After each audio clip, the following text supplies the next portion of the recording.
Assalamualaikum sahabat Utechnoid. Eh, Kali ini channel saya namanya berubah sedikit ya. Yang sebelumnya Utechno jadi Utechnoid. Oke, karena banyaknya permintaan dari teman-teman, Mas ajarin buat inverter pure sine wave dong katanya. Oke, karena kesibukan saya hari ini saya baru sempat untuk membuat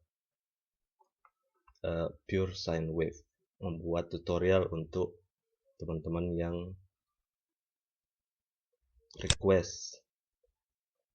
Oke, sebelumnya kita harus mengerti dulu dari mana terbentuknya gelombang pure sine wave. Di sini ada gambar gelombang pure sine wave dan gambar dari PWM yang membentuk gelombang pure sine wave.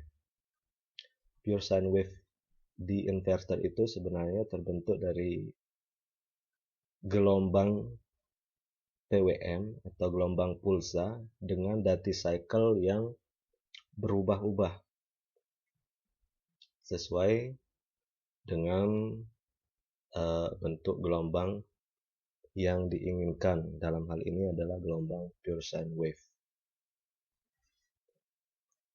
Jadi dalam pembuatan inverter pure sine wave yang akan saya sharing sekarang adalah yang menggunakan trafo CT karena lebih mudah, lebih simple gitu. Jadi nanti pemrograman Arduino-nya sangat simple dan sangat mudah Anda pahami. Oke, sekarang saya jelaskan di sini gelombang pure sine wave itu terdiri dari satu bukit dan satu lembah. Satu bukit dan satu lembah. Ini dihitung satu periode. Nah, dalam pembuatannya saya akan bagi menjadi dua. Satu periode itu kita inginkan karena listrik di Indonesia itu frekuensinya 50 sampai 60 Hz, maka saya akan buat juga menjadi 50 Hz frekuensi dari pure sine wave-nya. Saya akan bagi dua di sini. Rumus dari frekuensi itu adalah seperti 1/T. Kalau mungkin bisa dicari di sini frekuensi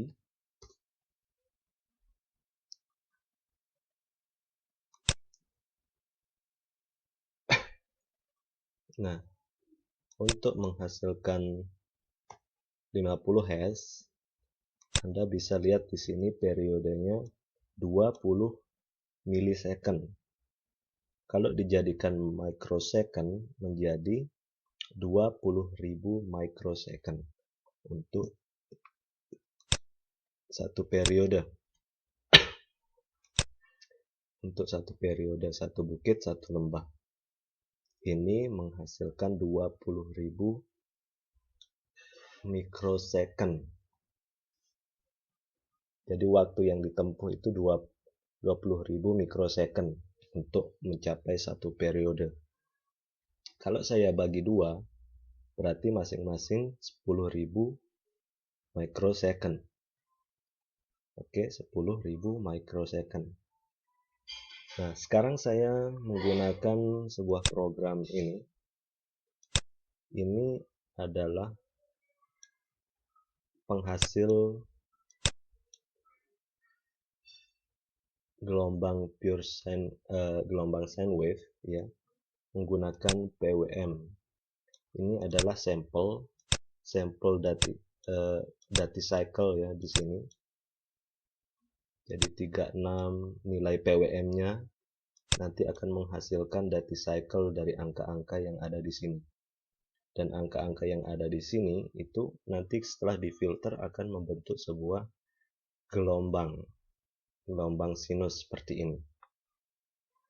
Oke, saya akan membuat setengah periode ini 90 sampel PWM ya. 90 sampel PWM.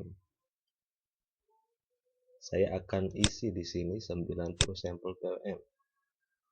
Dan peak value-nya nanti saya akan menggunakan 10 bit PWM, jadi nilai tertingginya itu sekitar 1023 atau 24.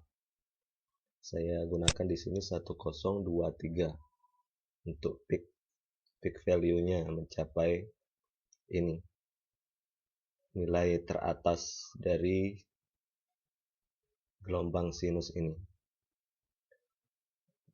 Setelah dikalkulate, ini akan menghasilkan angka-angka seperti ini sebanyak 90 sampel. Oke, setelah kita mengerti ini sistemnya, jadi dari 90 sampel itu saya harus mengetahui tiap sampel PWM itu frekuensinya berapa. Jadi setelah dibagi 2 tadi menghasilkan 10.000 mikrosecond. Saya bagi menjadi 90 sampel. Berarti frekuensi dari PWM yang akan kita gunakan adalah 111 mikrosecond. Oke, 111 mikrosecond. Nah, mari kita mulai memprogram. Siapkan Arduino IDE, kemudian siapkan juga library namanya timer1 untuk menghasilkan PWM dengan 10 bit, PWM 10 bit ya.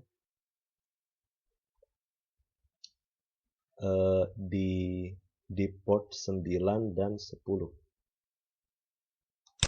Di port 9 dan 10. Ini PWM 10 bit.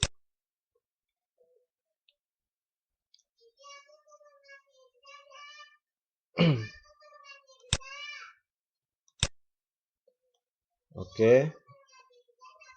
Kalau sudah dimasukkan library-nya ke Arduino IDE,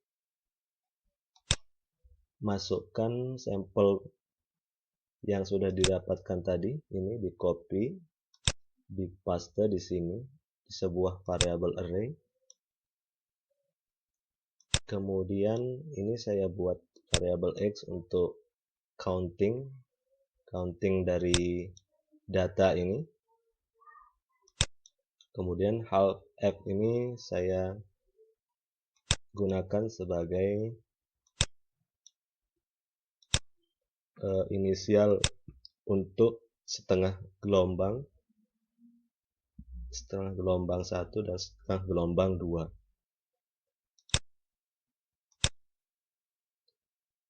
Di sini inisialisasi frekuensi PWM-nya, kemudian kita aktifkan interrupt-nya. Interrupt-nya itu nanti kita eksekusi di function, sebuah function kita buat sendiri dengan nama pulsa. Di sini adalah function-nya, dan semua kodenya itu akan kita proses di sini. Semua nilai dari ini kita akan proses di sini. Oke, di sini ada 90 sampel. Saya bagi 2. Ini setengah periode pertama, ini setengah periode kedua. Dan di setengah periode pertama saya akan menghasilkan pulsa di port 9 dan tidak ada pulsa sama sekali, tidak ada gelombang sama sekali, jadi 0 di port 10-nya. Kemudian berganti di setengah periode kedua, di port 9 saya hilangkan pulsanya yang tadi di sini menghasilkan gelombang pulsanya. Yang periode kedua ini saya hapus pulsanya, saya kosongkan, saya kasih nilai 0, dan di sini berganti menjadi port 10 yang menghasilkan gelombang pulsanya. Jadi di sini akan mencacah nilai mulai dari 0 sampai 90 di sini. Ini adalah nilai PWM-nya, duty cycle-nya.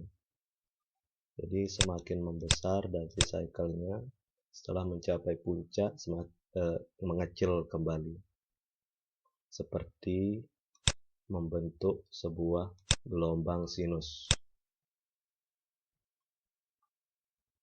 Oke, sekarang kita lihat hasilnya di sini. Nah, ini adalah port 9, ini adalah port 10. Saat port 9 mengeluarkan gelombang pulsa, maka port 10 kita kasih 0.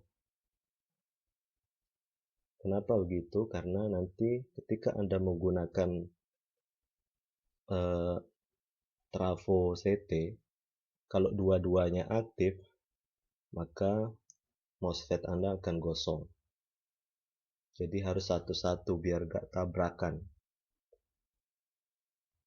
Nah, ini port 9 menghasilkan pulsa, port 10-nya 0. Saat port 9-nya 0, port 10-nya mengeluarkan pulsa. Jadi bergantian. Kalau kita gabung ini, gelombang atas dan bawah ini, nanti akan menghasilkan gelombang sinus dengan frekuensi 50 Hz. Karena tadi kita bagi dua kan. Ini 25 Hz, bukan 25 Hz, totalnya 50 Hz, yang dibagi dua jadi 2 sampel di sini.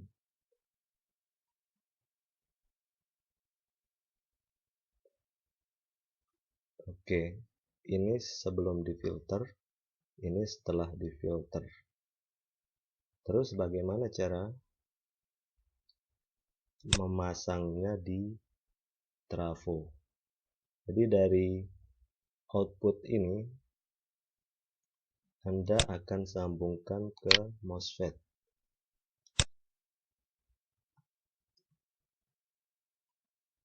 N MOSFET ya. Ingat, N MOSFET.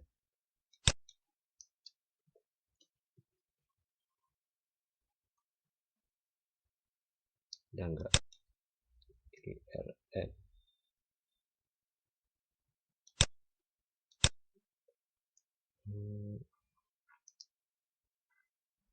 Kita menggunakan RFZ 44 aja. Anda bisa menggunakan MOSFET dengan seri yang lain sesuai dengan kebutuhan. Kalau Anda butuh power yang besar, ya gunakan MOSFET dengan kemampuan yang besar.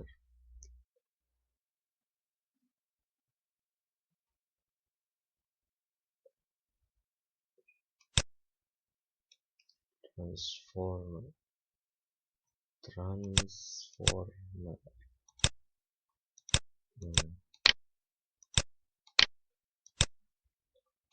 Di bagian CT-nya ini Anda kasih dengan positif dari baterai atau aki, kemudian drainnya Anda kasih ke ujung satu dari trafo dan ujung satunya lagi di MOSFET satunya. Kemudian ini dapat ground.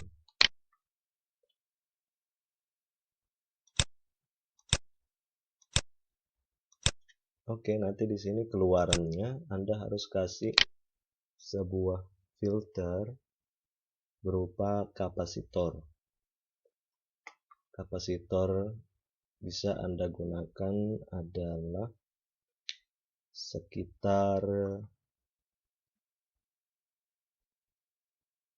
berapa? Sekitar 2,7 mikrofarad dan voltase lebih dari 250 volt. Jangan terlalu ngepas, nanti nggak kuat. Oke, itu saja penjelasan dasar dari pembuatan inverter pure sine wave menggunakan Arduino. Semoga gampang dimengerti. Jangan lupa tonton terus, subscribe, like, dan komen jika Anda punya kritik, saran, atau pertanyaan. Thank you.